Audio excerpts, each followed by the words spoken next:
Mr. Cantley quotes you as having said Obama doesn't have the slightest intention of defeating the Islamic State. Square that with the fact that we're all looking at footage of airstrikes that have been now launched against that Islamic State, both in Iraq and now in Syria.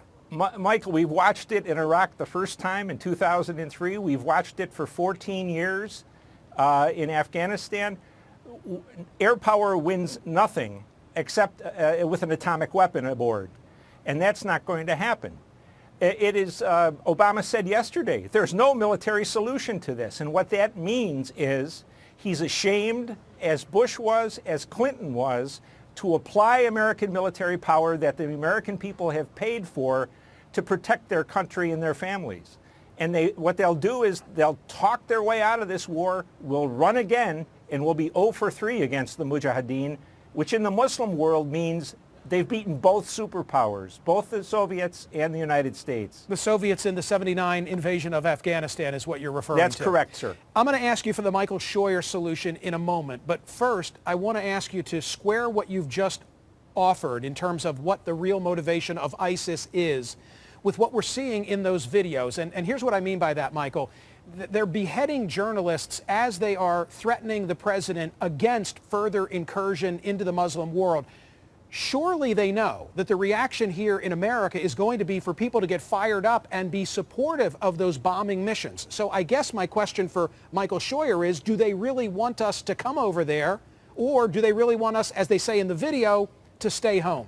They want us to come over there so we'll stay home, Michael. They want to beat us again. It's a lure. Osama bin Laden and other of the Islamist leaders have explained very clearly that running an operation across the Atlantic Ocean or the Pacific into America is expensive, and it'll cause only minimal damage. If they can get an American field army on the ground, they have found twice now in Iraq and Afghanistan that they can defeat it. It costs us enormous amounts of money, many dead, lots of maimed kids hobbling around for the rest of their life, but most important, they defeat the greatest power the world has ever seen, as it's said, with arms from the Korean War. They're certainly, they know what war is about, sir, and we don't. So when they say, this is what you'll get more of, Obama, if you continue, they are really saying, continue your quest on the so-called, their words, not mine, Arabian Peninsula, so that they can use it as a recruitment device. That's the world according to Michael Scheuer.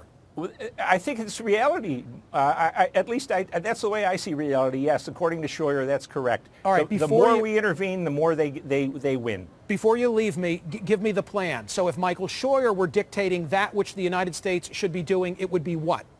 Close the southern border so we don't end up fighting using the U.S. military inside the United States.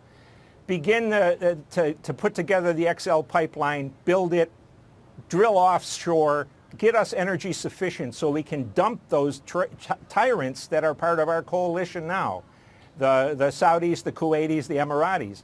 They're the people that should be getting killed in this, not Americans. And finally, we need to separate ourselves from Israel. It is an enormous drag on American, it's a cancer on American foreign policy. You know that people will hear this and find those words objectionable and say they're our only friend in the Middle East, the only democracy, the only people we can trust in that part. Why would we ever turn our backs on the Israelis? I find it objectionable to send my college-age kids to fight and die so Mrs. Mohammed can vote in an Afghan election, and then after all those kids die to run away and leave the country, go back to the Taliban. I'll take the abuse if people can explain what in the world this political elite is doing to our young people. Michael Scheuer, thank you as always for being here. Pleasure, sir. إذا أعجبكم هذا الفيديو يرجى نشره والاشتراك في القناة.